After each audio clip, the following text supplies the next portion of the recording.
There's something more terrifying than failure, more terrifying than rejection, than humiliation.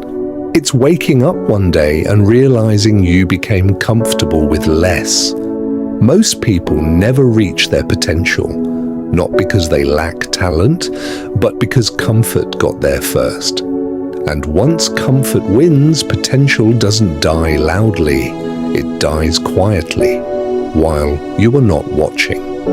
This is the story of a man it happened to. He was 22 when it started, not with a failure, but with a notebook full of sketches, buildings he wanted the world to remember someday. Every night he pictured the future version of himself, focused, respected, extraordinary. But life didn't feel urgent yet. So he delayed. One more video, one more lazy evening. I'll start tomorrow. It felt harmless. That was the problem.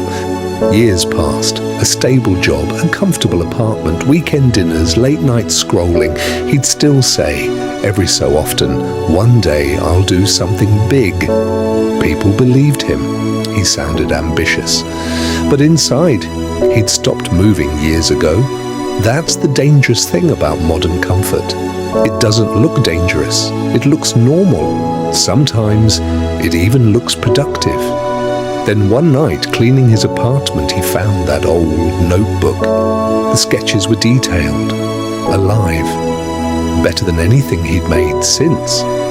He sat there in silence because for the first time in years, he met the person he could have become. And it wrecked him.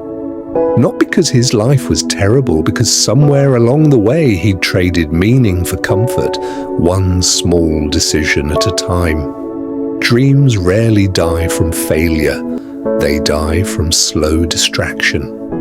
Most people think potential is killed by laziness. It isn't.